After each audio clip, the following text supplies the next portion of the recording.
Hello friends, I'm Utkarsh. Welcome back to my YouTube channel Facts True. Friends, today I'm back with new bewildering facts. So let's start the video. Friends, sneezing के बारे में तो आप सभी जानते होंगे। आइए मैं आपको बताता हूँ स्नीजिंग की होती है। मान लीजिए आपने कोई सांस ली और उससे जो जर्म्स हैं वो भी सांस में आ गए आपकी नोज़ के अंदर और आपके नर्व सेल को डिफेक्ट करने लगे यानी अफेक्ट करने लगे, जिसकी वजह से वो जर्म्स निकालना ज़रूरी हो जाता है। तो अपनी बॉडी में नेचुरल प्रोसेस है, तो स्नीजिंग के थ्रू हम लोग वो जर्म्स निकाल देते हैं। बट आपने भी कभी ना कभी सोचा होगा कि 2 या 3 बार लगातार छींक आने का क्या मतलब है। नहीं पता तो मैं आपको बताता हूँ। इसका मतलब ये है, मान लीजिए फर्स्ट स्नीज से सारे जर्म्स नहीं निकले तो फर्स्ट स्नीज का काम पूरा नहीं हुआ। उसका सेकंड स्नीज आती है, सेकंड स्नीज से भी नहीं सारे जर्म्स निकले तो थर्ड स्नीज आती है। ये थी पूरी प्रोसेस। और अपने माइंड को सारे मैसेज जाते रहते हैं हम लोग को कितनी स्नीज रेगुलरली करनी है या नहीं करनी है, वो कंट्रोल रहता है जब तक जर्म्स निकल नहीं जाते। तो ये था पूरा मैकेनिज्म। फ्रेंड्स, सऊदी अरेबिया के बारे में तो आप सभी जानते होंगे। कितना डेवलप्ड कंट्री है सऊदी अरेबिया, ये तो मुझे आपको बताने की ज़रूरत नहीं है। बट क्या आपको पता है सऊदी अरेबिया में एक भी परमानेंट रिवर नहीं है। और ये खाली सऊदी अरेबिया में ही नहीं, ऐसा पूरी एशिया में 17 कंट्रीज़ हैं जिनके पास कोई भी नेचुरल परमानेंट रिवर्स नहीं है। आइए मैं आपको लिस्ट दिखाता हूँ उनमें से कुछ की। एशिया में Bahrain, Kuwait, Maldives, Oman, Qatar, Saudi Arabia, United Arab Emirates, Yemen जैसी कंट्रीज़ के पास कोई भी नेचुरल परमानेंट रिवर नहीं है। फ्रेंड्स, सोते तो हम सभी हैं। कुछ लोगों को तो सोना बहुत ही पसंद होता है, पर ये साइंटिफिकली भी अपनी बॉडी का बहुत इंपॉर्टेंट पार्ट है अपनी डेली रूटीन का।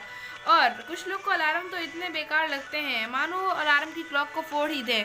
बट क्या आपको पता है एक एवरेज पर्सन 7 to 8 मिनट्स के अंदर ही स्लीपिंग मोड को अचीव करने लगता है और 10 to 20 मिनट्स में फॉलन स्लीप हो जाता है। और कई सारी वेव्स स्टेज होती हैं अपने ब्रेन में जिनको मैं आपको अभी बताऊंगा। पर उससे पहले ये भी मैं आपको बता दूं कि अलार्म क्लॉक का इन्वेंशन 1787 में हुआ था। अब आइए माइंड की वेव्स को देखते हैं। सबसे पहले आती है गामा वेव्स। जब आपने कोई मैथमेटिकल क्वेश्चन या फिर स्टडी कर रहे होते हैं तो गामा वेव में अपना माइंड होता है। उसके बाद आती है बेटा वेव। जब हम लोग नॉर्मल डेली लाइफ के काम कर रहे होते हैं तब बेटा वेव्स आती हैं। और उसके बाद होती हैं अल्फ़ा वेव्स। जब हम लोग कुछ सोचते हैं या फिर सोचते हैं कि आज पूरे दिन में मेरे साथ क्या हुआ और एकदम शांत बैठते हैं तब अल्फ़ा वेव में अपना माइंड होता है।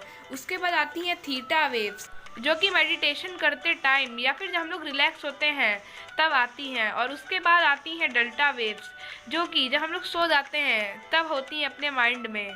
मीन्स जब हम लोग सोने के मोड में होते हैं यानी स्लीपिंग मोड पे होते हैं तो अपने माइंड डेल्टा वेव्स के मोड में होता है। डेल्टा वेव्स की रेंज 0.1 हर्ट्ज टू 3 हर्ट्ज होती है। थीटा वेव्स की रेंज 4 हर्ट्ज टू 7 हर्ट्ज होती है। अल्फ़ा वेव्स की रेंज 8 हर्ट्ज टू 15 हर्ट्ज होती है। बेटा वेव्स की रेंज 16 हर्ट्ज टू 30 हर्ट्ज होती है और गामा रेज की रेंज 31 टू 100 हर्ट्ज होती है। फ्रेंड्स, नंबर के बारे में तो हम सभी जानते हैं, पर क्या आपको पता है नंबर्स अगर हम लोग स्टार्टिंग से लें 1 से लेकर 999,999,999 तक किसी भी नंबर के वर्ड की स्पेलिंग में बी लेटर नहीं आता है। पर अगर हम लोग इसके बाद जो आपकी स्क्रीन में नंबर दिख रहा है उसमें 1 ऐड कर दें तब मिलता है हम लोग को नंबर 1 बिलियन। और यही नंबर है जहाँ से बी आने की स्टार्टिंग होती है हम लोग के पूरे न्यूमेरिकल सिस्टम में। फ्रेंड्स, मधुमक्खी यानी बी, इसके बारे में एक बहुत ही ज़्यादा अमेजिंग फैक्ट है, शायद आप लोग जानते भी हो। नहीं पता तो मैं आपको बताता हूँ। जो मधुमक्खी होती है ना, हम लोग को जब काटती हैं तो उसके बाद उनकी डेथ हो जाती है, यानी उसके बाद वो खुद ही जिंदा नहीं रहती हैं हम लोग को काटने के बाद। और जिनको ये फैक्ट नहीं पता था वो तो ये सुन के चौंक गए होंगे।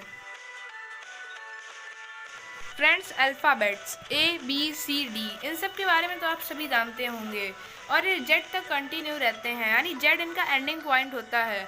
और इन्हीं 26 लेटर्स अलग अलग लेटर्स के साथ जुड़कर एक नया वर्ड बनाते हैं। बट क्या आपको पता है, एक एवरेज मैन पूरे दिन में 7000 वर्ड्स बोलता है, बल्कि एक वुमेन पूरे दिन में 20,000 वर्ड्स बोलती हैं। ये एवरेज क्राइटेरिया है। फ्रेंड्स, सैलिवरी ग्लैंड का मतलब तो यानी इसका यूज़ तो हम लोग को पता ही है। इनका यूज़ होता है सलाइवा रिलीज़ करना, और सलाइवा अपनी बॉडी में बहुत इंपॉर्टेंट रोल प्ले करता है, खासकर डाइजेशन में और अपने टेस्ट को अचीव करने में।